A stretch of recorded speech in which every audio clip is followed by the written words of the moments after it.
Hi guys, Cam at Riviera Nautic. In this session of our briefing series, we're going to go through the starting procedure and stopping procedure for your diesel engine.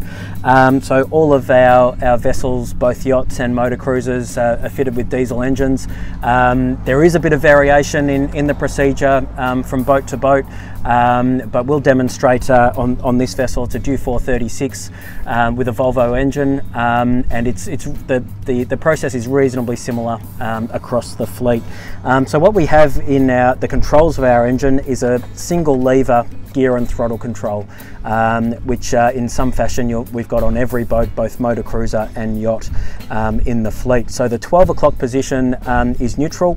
The first click as we push the control forward, if the engine was running, that'd be in forward gear. The more we give it, the more revs that we're getting at that point.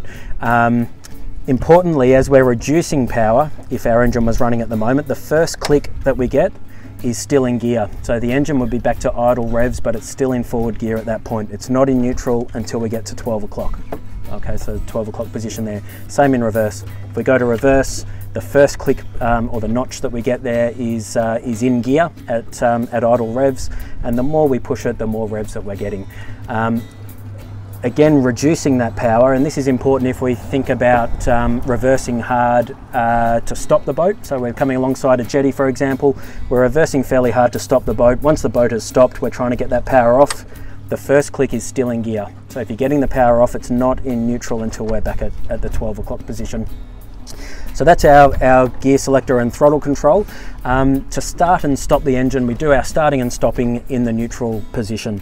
So then we come down to our engine panel. So on a motor cruiser, this panel might be right in front of you on the dashboard. On our yachts, it might be either in a position like this or back on the steering pedestal, but somewhere there will be your engine panel. It's got a series of buttons here, and this does differentiate a little from boat to boat. You'll see that every boat will have some sort of power on-off switch. So if we bring the power on, if I push that once, it'll bring power on. Some of our boats, that's done with a key. This is done just with a push button. And just as we wait, so we get a beeping acknowledgement that the power has gone on, and I don't know if you can see it, but the display has come alive down there as well. The second stage is that we need to decide whether this is a warm start or a cold start. So the cold start is just the first start of the day. It doesn't really actually reference how warm the temperature is. It's more about whether the engine has been run or not today. So this boat hasn't been run today, so this is a cold start. If we had already run it this morning, it would be a warm start. So typically there's one cold start each day. And the reason that it's different for most of the vessels in our fleet, not all, but most, is that for the cold start, it needs a bit of help to kick over by preheating the glow plug. So at this point with the power on, the next step is to preheat the glow plug. Some engine panels will have a separate button for glow. And just to show you probably the most confusing one that we've got, this engine, we activate the glow plug by periodically, so quickly pressing the start button. So this start button, if I was to hold it in now, the engine will try and crank. If I press it quickly and we get another beep, it's activated the glow plug. And that glow plug is going to take about 10 seconds to get hot. And after I wait about 10 seconds, I can push that button and hold it in this time, and it'll crank the engine. So some of the other boats that have a separate glow button, I'd be holding my finger against that glow button for the 10 seconds. This one is slightly different. So 10 seconds is up. Now we're going to hold this start button. We push it in, and I'm holding it just until I hear the engine actually turn over and start.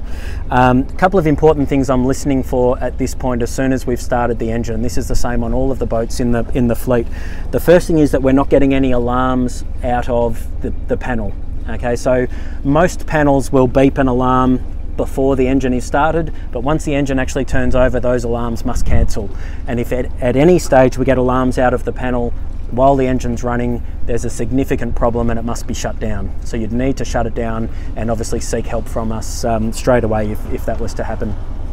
The next thing I'm listening out for, and you maybe can't hear it through the microphone, but we've got water, cooling water pumping through the engine. and on most of the boats that exits the boat at the back, either the port or starboard side at the back of the boat. So I can hear that water sloshing, and I could stick my head over the side and make sure that there's water exiting the boat there. So they're the two things that we're listening out for, that alarms have cancelled and we've got water pumping through the boat. So at that point we're nice and comfortable and we're happy. I do want to make the point that not to feel bad about running the engine for longer than you might think is necessary. For example, there's no harm in letting the engine warm up for a good 10 or 20 minutes before we depart the jetty. Equally, when you're returning to a berth, or you're arriving at a destination jetty, make sure you're properly secured to the jetty before we start shutting down the engine. Okay. And of course you may need to be running the engine for the purpose of charging batteries at times as well. If we're doing that, and I'll go back to our gear control here, and keep in mind our engine is running at the moment, we can run the engine. The engine will do its charging of batteries and creating hot water a little bit more efficiently if there's just a little bit of revs on the engine, but we don't necessarily want the engine to be in gear. So there's usually a method of disengaging gear by pushing the neutral button here. So on this particular control, get your thumb in there, push the button, and we can increase revs on the engine slightly without engaging the propeller. So as an analogy, we kind of got our foot on the clutch as we do that. So now the engine revs have increased to about 1200 revs. That's a nice comfortable setting for charging batteries, etc. If we now, with our control, come back to the neutral position, that button's automatically popped back out, and if I was to put it back into forward now, we are actually trying to move forward against our mooring lines as it is at the moment. And back to neutral. When it comes time to shut the engine down, again we do our stopping of the engine in neutral, so the control's in the 12 o'clock position, and again this is where the vessels do differ from boat to boat. A lot of our boats will have a pull handle, a pull to stop control, either at the helm or somewhere nearby the helm. This particular boat here, you'll see, has a stop button, so we stop the engine before we power off. So if we come down to the stop button, we hold that one in, the engine has stopped, and at that point, if we do nothing else, if we forget to turn the power off, it'll alarm at us again shortly. I'll just wait for that to happen so I can demonstrate that. There it is. So that's the alarm sounding, and we turn the power off.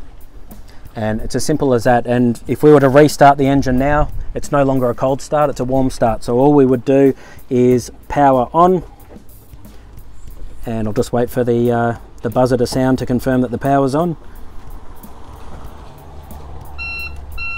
And I'm not going to glow, I don't have to preheat the glow plug anymore. I'm just going to hold the starter, and away she goes. We're running again. No alarm sounding, water's pumping, and we're happy. And as I said, most of the engine panels and controls on all of our fleet are very similar to that. Speak to your briefer in more detail exactly about how your boat is set up, and we'll catch you soon. Thank you.